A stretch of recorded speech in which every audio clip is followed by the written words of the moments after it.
Apple's iPhone X starts at $999 and there's a smarter way to buy it. Only 12 of iPhone owners buy directly from Apple.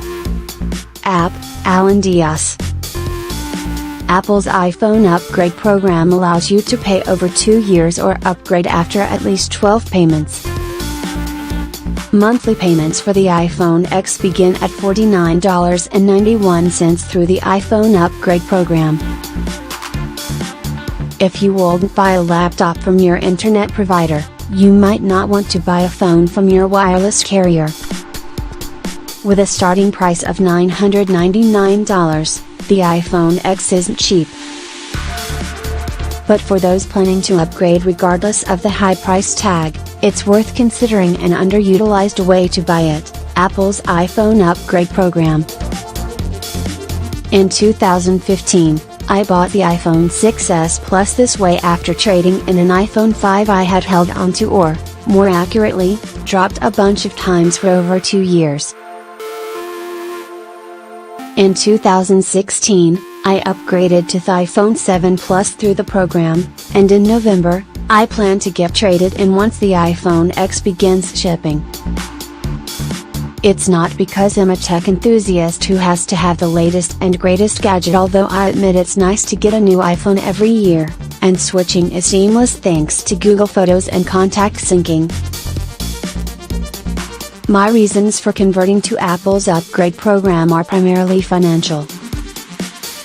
For the uninitiated, the program is essentially an interest-free loan. The full cost of your iPhone and Apple Care Plus is spread out over 2 years with 24 installments. The monthly cost of the iPhone X through the upgrade program begins at $49.91. Once you've paid the full amount, the phone is yours. Or, after making at least 12 payments, you have the option to upgrade and start the payment cycle again with a new phone. When you go to the Apple Store or pre-order your iPhone X, you have to ask for the upgrade program specifically, since you can also pay upfront for the iPhone. Unless your carrier offers a rebate or discount, you are not paying less to buy your iPhone through it. Most iPhone users 92 have no plans to ditch Apple's decade-old device for a different brand. But only 12 buy their iPhone directly from Apple, according to data from consumer intelligence research partners.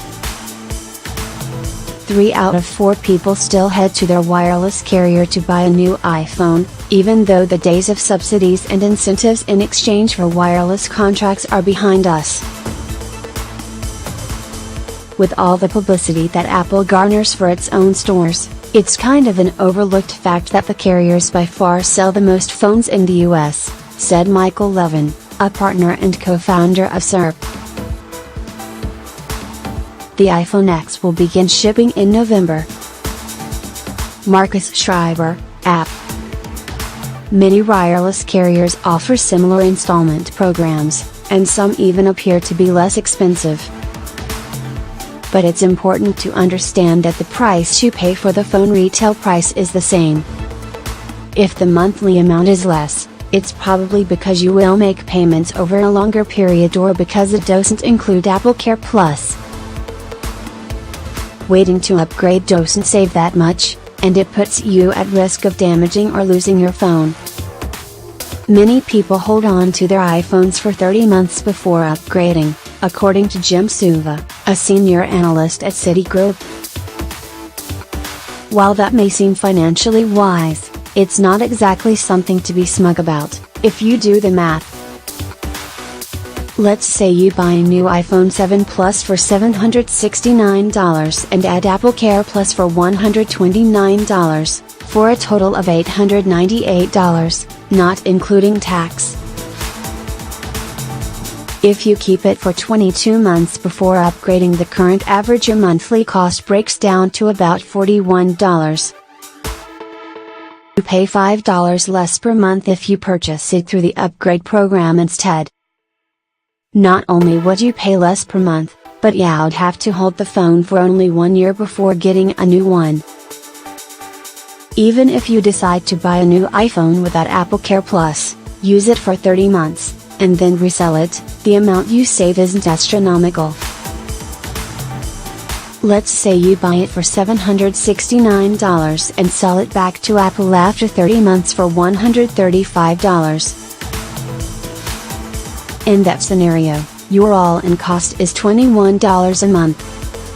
While that may be less expensive, saving $16 a month for an item you touch 2,617 times a day may not be worth it. You'd save more by reducing your rent or negotiating your cable bill.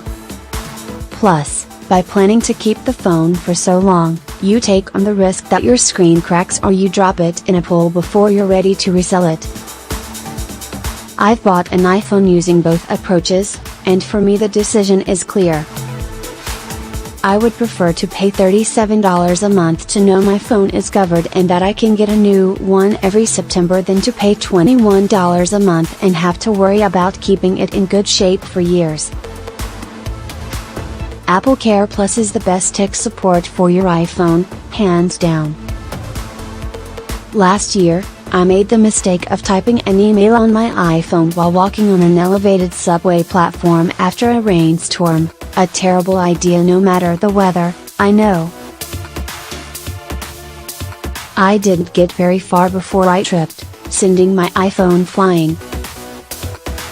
There was a collective gasp as it slid along the platform and tipped over the edge, dropping to its death 30 feet below. Once I picked up the busted phone from the street, I got back on the subway and headed directly to an Apple store. Even without an appointment, it took less than an hour to walk away with a shiny, new replacement iPhone. Don't walk and type. Bin Margot, app. My out-of-pocket cost was $99 instead of the $869 it would have cost to purchase a new phone. Considering the original was only a few weeks old, I was elated to have Apple Care Plus. If I had cell phone insurance through my carrier instead, getting it fixed would have required more time and effort on my part. Plus, at about $5 a month through the upgrade program, Apple Care Plus is cheaper than most cell phone insurance plans. Having an unlocked phone gives you options if you want to resell it or switch carriers. Your monthly cell phone plan probably costs more than your monthly iPhone payment, so having the ability to switch providers if you find a better deal is important. Carrier discounts on an iPhone may be nice, but the offers come with strings attached. If you buy your phone directly from a wireless provider, you may not be signing up for a contract, but that doesn't mean you aren't locked into that carrier. To switch carriers, you'd have to pay your remaining balance in full, immediately. And your iPhone may not work as well or at all on a different network. When you buy your iPhone at the Apple Store, you have the option of getting an unlocked version. That means it will work with any wireless carrier, and you can switch providers at will. Apple's iPhone upgrade program won't work for everyone. There are a few downsides to consider.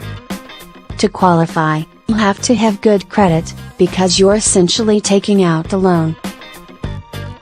This applies whether you make installment payments to Apple or your wireless carrier. You have to fork over the full sales tax amount up front, which means your first payment is likely to be over $100.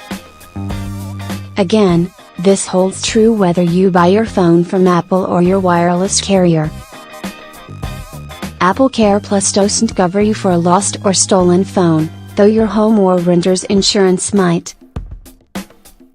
Make sure to read Apple's full terms and conditions for the upgrade program before going to the store. Still, for my money, there's no better way to buy an iPhone.